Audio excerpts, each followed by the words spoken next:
Eventually, you have to get to this place in your life where you realize that you've developed an insecure attachment style that's affecting your relationships with other people, but it's also affecting your relationship with yourself.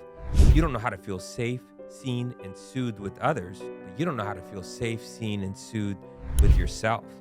If you grew up in certain environments that weren't conducive, then you sustained certain core wounds and you were victimized, which means it was very likely that you developed an insecure attachment style, a dismissive avoidant, a fearful avoidant, or an anxious attachment style.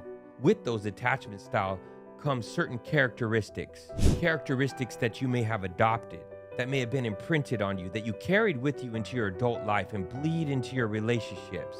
You may feel withdrawn, where you're afraid to connect, you're afraid to attach, you're afraid to open up and expose vulnerability. Or you might cling to relationships regardless of whether they're safe or not, whether they're healthy or not. You might sacrifice your own needs because you're afraid of abandonment, you're afraid of rejection, you're afraid to be alone. Or maybe you're engaged in some sort of a dance where you're somewhere in the middle, where you yearn for attachment and you start to attach, but then you're afraid that you're going to be betrayed. So then you recluse or you push people away. Now you can go from insecure to secure, but you have to embark on this journey to seek out relationships where you have three ingredients. You have to feel safe, seen, and soothed. Those are the ingredients for formulating a secure attachment. But eventually you get to this place in your life where you realize that you don't even know how to feel safe, seen, and soothed with yourself. Because if you grew up in certain environments where you were abused or severely neglected, you didn't even know what safety was. Safety wasn't part of your baseline. It was adrenaline and cortisol. It was fear and anger. It was sadness. You were hypervigilant. You couldn't open up and expose vulnerability. To do that meant you were going to get wounded further. You had to close yourself off. Feeling unsafe is your baseline. And for some of those people, letting your walls down feels unsafe. To open up and expose vulnerability is unsafe in and of itself. You get to this place where feeling safe is unsafe. It's a conundrum. It's a difficult task if you don't know what safety looks like. The moment you step into it and you step out of hypervigilance, that can feel like a dangerous, scary place for you. And if you grew up in certain environments where you were abused or neglected, then you may have unconsciously developed a mask that you needed to wear so that you weren't abused further, so that you got your needs met. And you may have put that mask on at such a young age that you didn't even know it. And then you carried that mask with you into your adolescence and adult life, not fully knowing who you are. You're just projecting an image of what you think your caregiver or the society wants of you.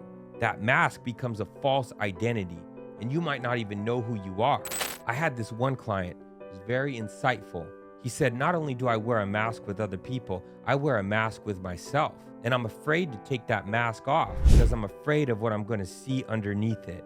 But if you're constantly hiding behind a mask or the walls that you built in order to keep yourself safe, then how can you truly be seen?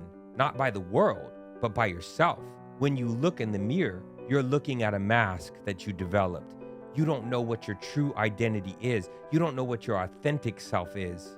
And if you grew up in certain environments where you were abused or neglected, and you were living within that chemical cocktail of adrenaline and cortisol, those are stress hormones. Fear, anger, and sadness was your baseline.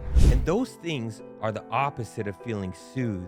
And if your caregivers were like that, then it's very likely that they didn't know how to soothe themselves. They didn't have those tools. And if they didn't have it, then they couldn't teach it. And if they didn't teach it, then you couldn't learn it. So then you grew up not knowing how to soothe yourself. You don't know how to feel safe. You don't know how to feel seen. And you don't know how to feel soothed. Luckily, these are things that we can change with time and consistent work, the right support, the right strategies, the right interventions, the right relationships in our lives. With those things, we can start to change the relationship with ourselves, where we feel safe inside of our own mind, inside of our own bodies, where we can take the mask off and introduce ourselves, to our true self, to our authentic self, and we can look at ourselves with compassion, no longer with shame or guilt. And we can learn how to soothe our emotions. We can learn how to self-regulate. We can learn how to go from dorsal, sympathetic to ventral, where we can co-regulate, where we can attach, where we can connect.